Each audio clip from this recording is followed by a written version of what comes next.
Hi everybody, Sharon from Vivid Days.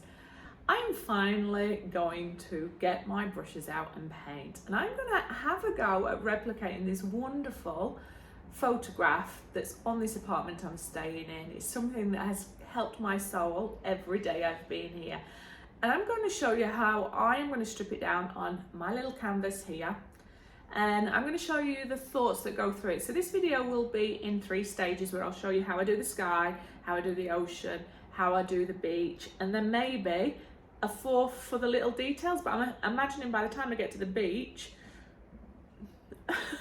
it's going to be okay. I don't know what that part was, but there you go. Anyway, if you haven't already, haven't already what, Sharon? Can't you tell you're not used to doing these videos? What am I trying to say?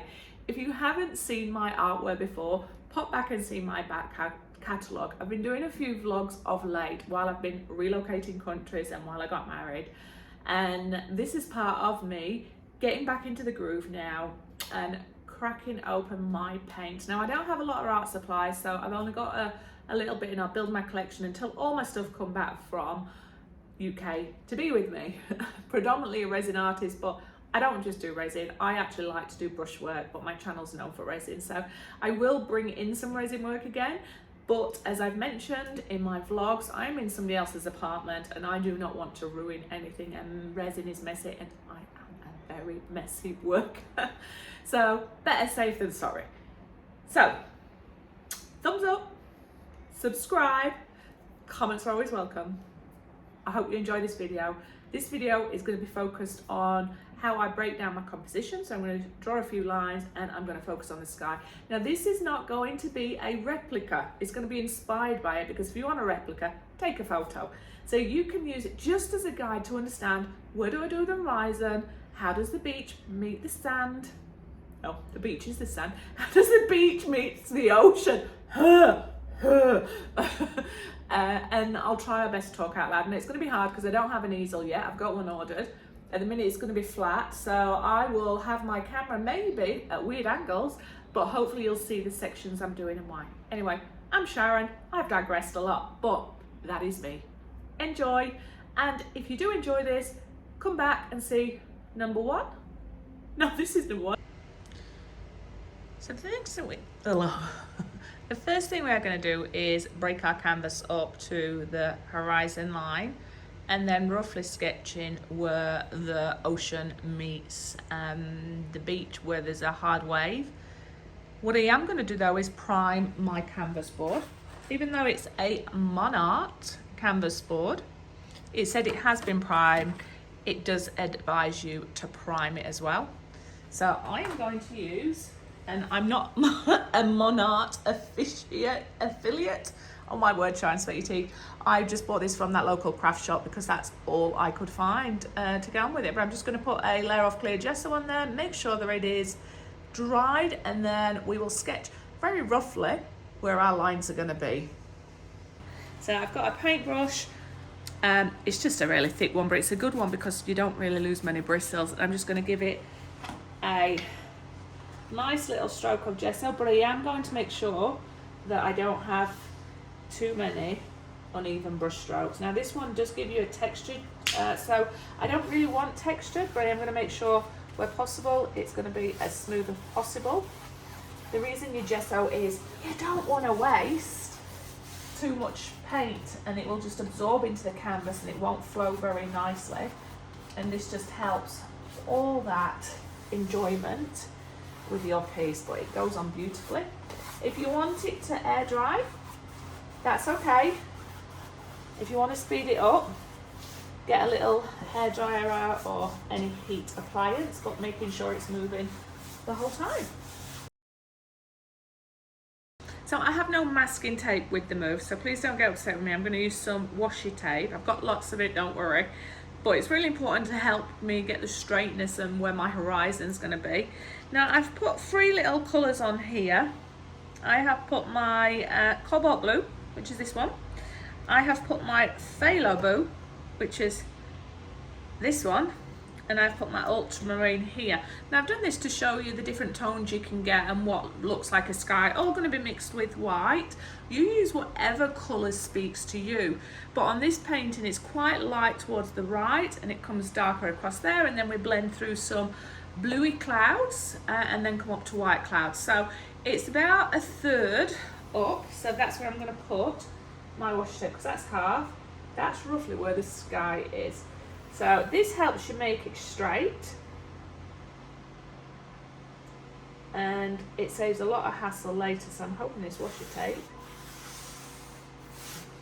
is gonna hold where it's meant to be. So we have a straight horizon line and making sure that looks fairly straight. It's all done by the eye. That is where my sky is going to be. The only other things I've got now is water, my brush. I'm going to try and use this one, and I've got some paper towels to help that off. So I'm going to start with the darker colour here, and I'm going to see how I like that. I mean, it is more of a, I'd say, ocean colour, but let's go here and let's have a little look how this is. Oh, I love applying it with this brush.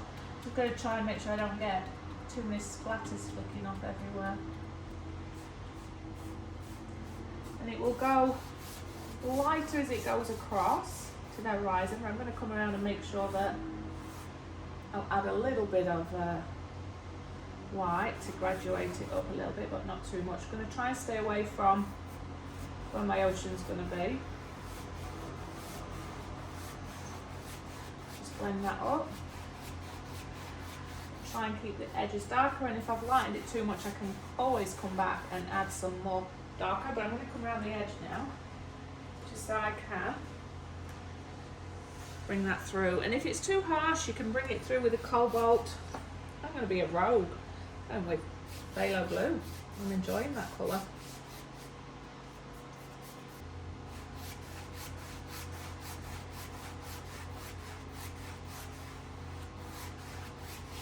Get it to look exactly the same. So please don't let that scare you if you think, oh, it's not the same. You're just using it as a guide as to what makes sense from a horizon point of view.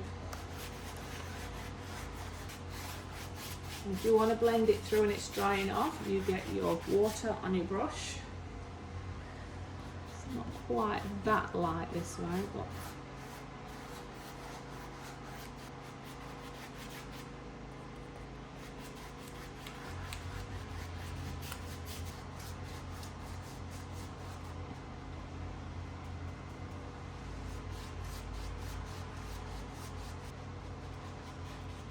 a little bit deeper, and around this area, and we'll come back through with the white again.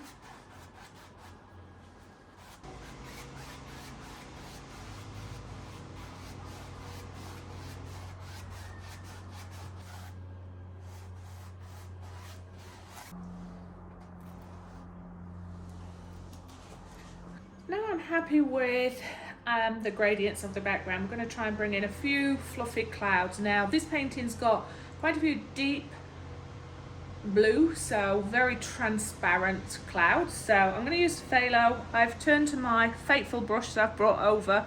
It has no numbering on there. Oh no, it does. It has a number 12 round brush. It's Royal Lang Nickel, and I'm just going to, fairly similar to the sky colour but maybe slightly lighter, blending a little bit of that phthalo, a little bit of the clouds, and slowly build it up. Most of the clouds are going to be this way to that way, but we need the paint to be fairly dry before we start this. So I'm going to get my hairdryer out again and just help that process.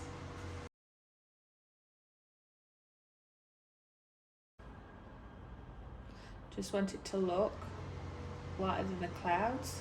It's lighter than the clouds, lighter than the sky. I'm just going to roll my brush around a little bit. That's got a nice suggestion. Clouds, no rhythm. I am referencing the picture, but only some distance ones there. They're going to help behind there. Very lightly touching, almost dragging it and just rolling it. I want those to be fairly small. You can't really see from the angle you're at, Soz. Let's see if I can move this around for you. Now, I'm going to leave you where you are. I'm going to carry on doing this principle here.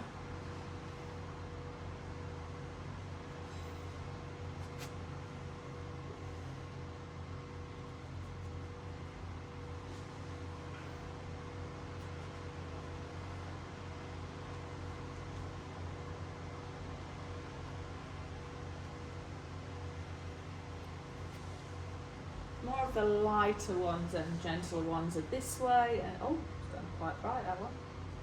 It's alright, we can blend that through.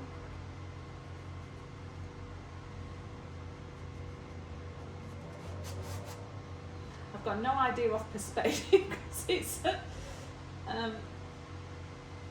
want to try and say it's flat, so I'm just hoping that when I stand it up I'm going to enjoy.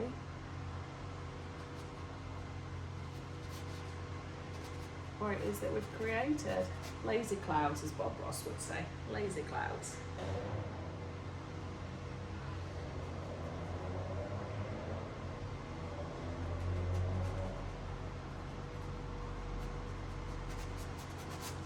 Just a very few here.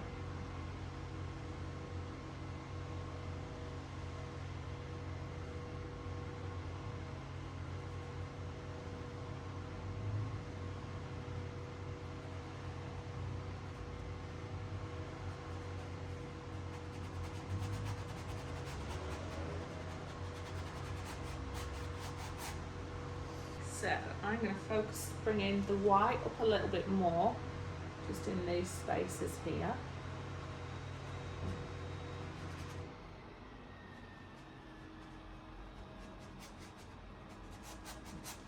A little bit this way.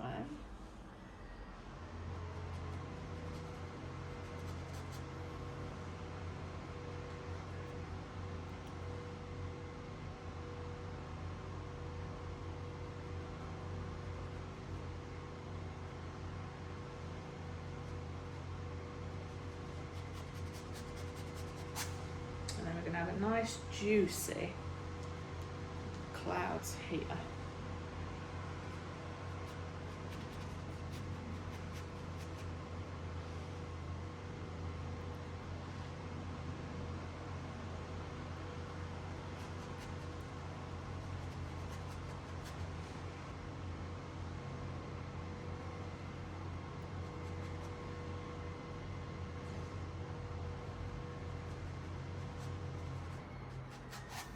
A few small ones here that are going to just be behind where the mountain is, just to help.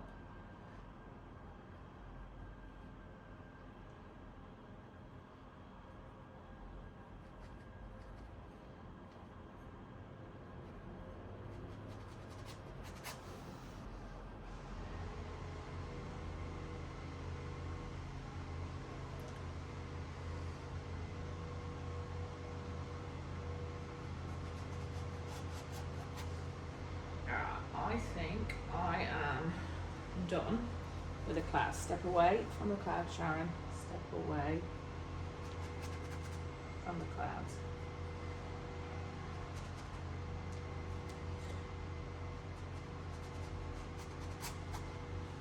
Okay. Clouds are done. Let me bring it in. Actually, let me get my book. I'm bringing in for a close-up with the clouds, but I'm just going to add to my art journal the excess blue that I've got.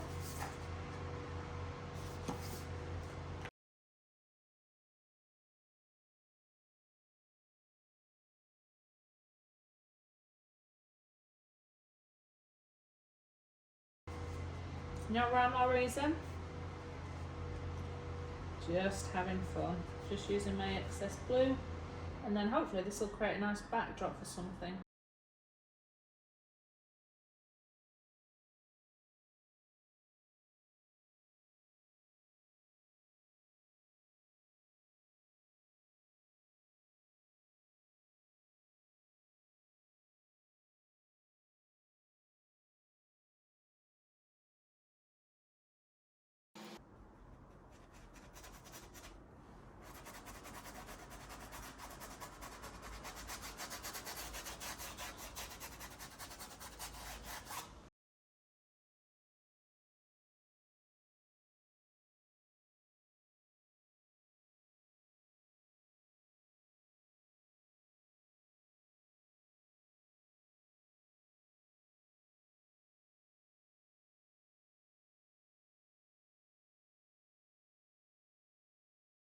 mountains.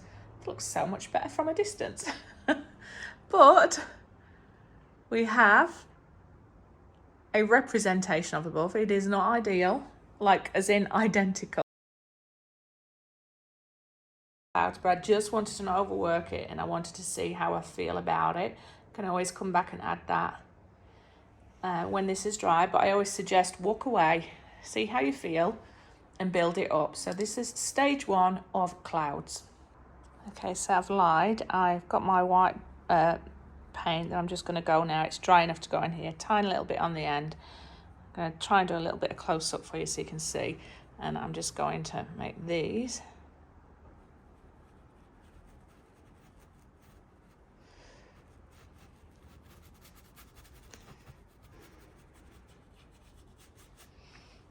That one there, I wanted that one a little bit more prominent.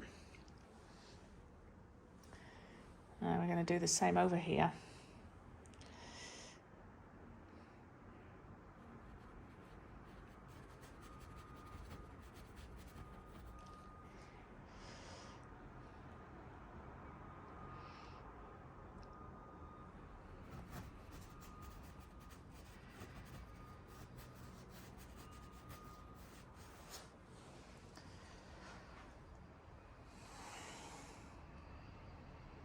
There we go. I feel like we've got light now catching here. I'm just going to add a little bit more here.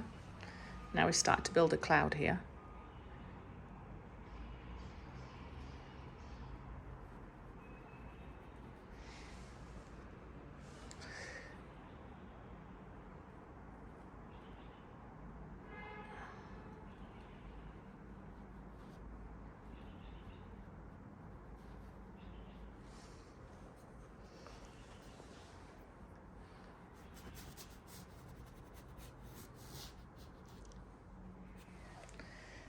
Okay, that has just brought more life to that piece, and it is still very subtle everywhere else, but yeah, love.